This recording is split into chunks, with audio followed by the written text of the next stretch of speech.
Welcome back into the NFL Report. James Palmer, Steve Weich with you, that man in the middle with the best beard in football, Jason Kelce, the All-Pro center for the Philadelphia Eagles. And I will say this, Jason, we've all known each other for a while. Now you are the host of the #1 podcast in terms of sports in the world. This show is also a podcast. How do we get to #2? Your advice, go. Well, trying to think of who else you guys can date, maybe to get your ratings up. Maybe really get crazy out there. I don't know. You got to find. I'm trying to think of who's Dua Lipa. I don't know. What I don't even know where we're at here. But you said it perfect. That'll help. Yeah. Yeah, that'll. Hey, we're both happily married, man. I think all three of us are happily married, so we're good. We're Good.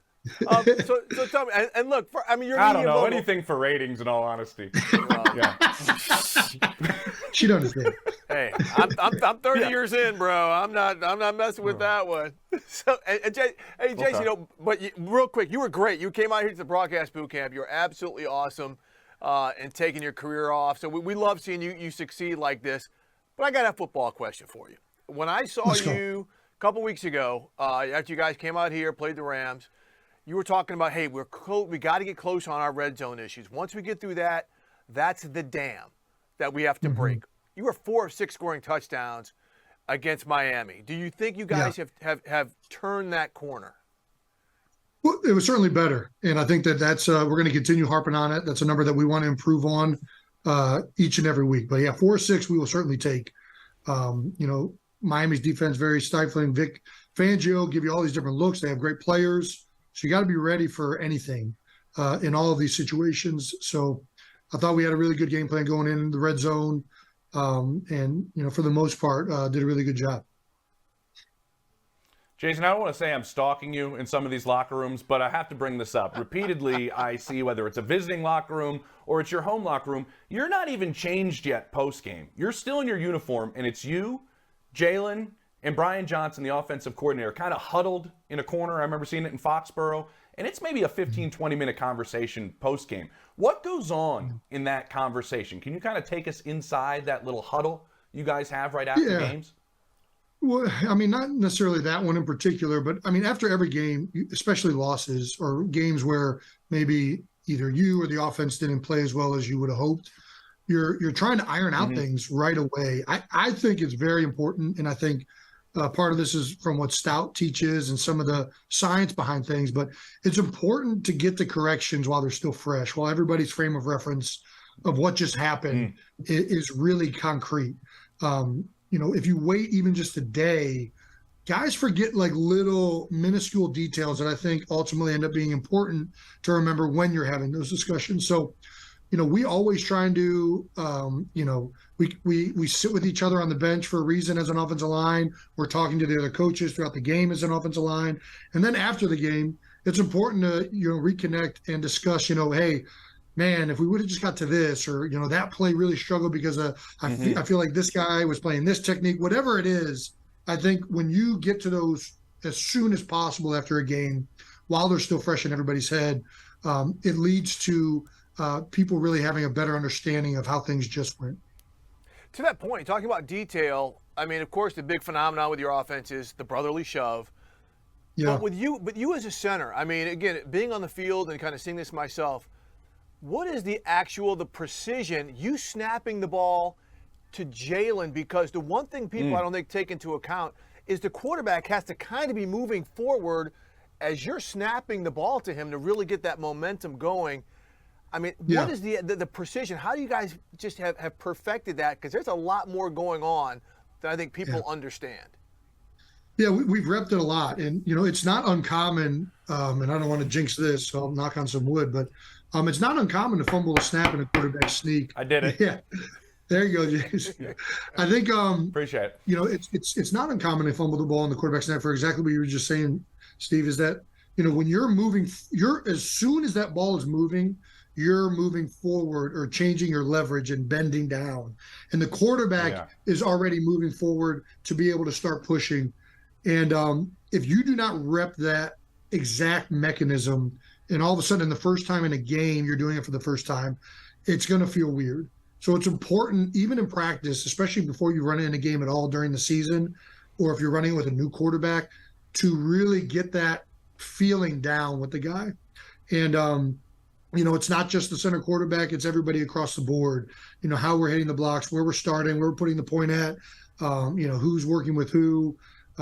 There's a lot of details and minute things that, quite frankly, I think we have a leg up on because we just run the play so much. It's not a play that you get to rep a lot in practice. So each one of these reps in the game is a, pretty substantial rep above the next opponent in terms of running the play in general. So I think, all of these chances we get to run it in a game and to run it at full speed ultimately make us more detailed and more efficient at running the play in general. You talk about leverage, Jason, and I know you needed it in training camp when you have Jordan Davis and Jalen Carter, the youngsters, going against you in the middle. But you also have another Jordan on the team and your offensive line mate in Jordan Mailata. Yeah. Give me the strongest Jordan on the Philadelphia Eagles, because those are two of the largest humans, I think, walking in America right now. Man, that's a tough one to answer. I would say, I think based on weight room numbers, I think it's Jordan Mailata. And at pure size, and I mean, Jordan Mailata is the closest thing to a Marvel superhero I've ever seen, walking around. Like, this guy, he's got two webbed toes. He's got two webbed toes. I mean, it's like he was born next to a nuclear power plant. It's not like this thing just happens naturally usually. He's I'll never forget maybe his first offseason coming back from offseason program. He comes back and he's 6'9", 285 pounds he shows up at. And the coaches are all upset because he shows up overweight. And then he goes and does a body fat percentage. They take his body fat percentage reading, and he's walking around at that weight at 20% body fat. And I was like at 23%. I'm like, we're really getting on this. Like, this guy weighs 100 pounds more than me, and he's a lower body fat percentage than I am. This is like a different breed of what we're dealing with as an offensive lineman. So I'll go with my man Jordan Mailata. Although I think all three of them can hold their own, no doubt about it. Yeah, and and there's something. Look, and there's something in that Polynesian blood too, man, where they're just naturally super strong too. So I'm with you on that. All right, I'm going to change gears since you're a media mogul, and James and I, we've watched your documentary. You and I were actually talking about it. It's a great documentary, Kelsey, on Prime Video. Thank you. And the thing that I really took from this is your the humanity. And when I say that, some of the struggles that you went through with your family, having to walk away on your wife and beautiful young kids every day, the physical pain you had to get through not being able to get up. If you can just take us to that part of even to this season, where, last season we saw you in the doc, you were contemplating retirement, even if this is it for you, just the daily humanity you have to go through to suit up to entertain so many of us on Sundays. Yeah, I mean, that was a big thing that we were really trying to strike with the documentary, and I'm happy you said this, Steve, because I feel like so many of the sports documentaries and things focus a lot on the game and the football itself. And we really wanted to strike a chord with everything outside of the game, or everything that maybe fans don't see. And, I think we tried to be, as a family, as open as possible, which was rough at times. And I think we tried to encumber as many things outside of the building and inside of the building to really give people a full grasp on all the narratives that are happening, from media writers to coaches to your own family, to all the things between health and, whatever it is you got going on, and try and be as open and as authentic as possible through all of those things. And, this year, health-wise, knock on wood, I'm in pretty good shape still. I will say, every time. Got you again.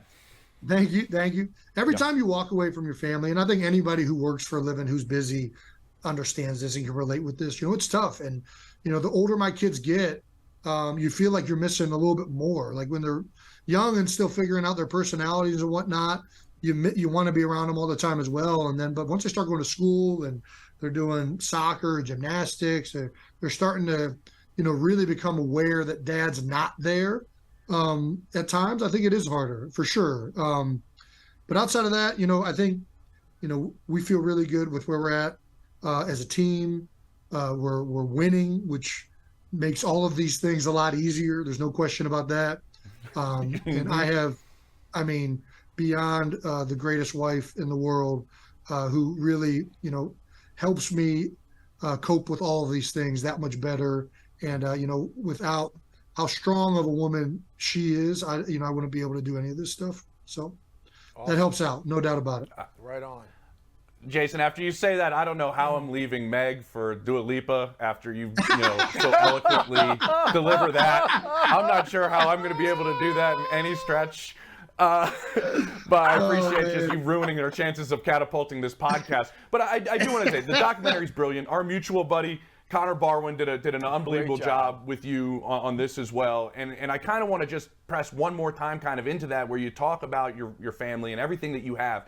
I look at everywhere right now, whether it's a tabloid or a television, you're there in a sense. Yep. You're making another Christmas album, which is great, and it's for Chop in Philadelphia, which is phenomenal. And you guys are coming out with another one of those. Everything that's on your plate, and constantly a lot of this is because of the way we started this, right? With Taylor Swift. You've never even met the woman, apparently, from what I hear. Yeah. But everything that's on your plate, do you ever feel like at some point this season it might be too much, or do you have to capitalize, or I don't know if that's the right word? This is a window where all of this happens, and this may not last forever. Yeah. We took on a lot last year, and it ended up working out really, really well for both Travis and I at the end of the season, although we did come up one game short. I think it is a lot, and I think the way we've justified it as a family is that, this is going to be over pretty soon here. If it's this year, which it very well could be, we want to make sure that we're ready to go when football's done, and that, we're getting all of these different opportunities and things to figure out what it is we want to do in retirement. And then on top of that, just enjoy the last time you have left with the guys you have. I mean, the Christmas album, big reason we did it last year is, I didn't know if there's ever going to be an opportunity to do that again with two teammates and my former teammate Connor Barwin and a bunch of Philadelphia musicians. So, when these opportunities come up, you realize that, the closer you are to the end of your career being, that the opportunities to do these fun and engaging things with fans and friends is going to be less and less.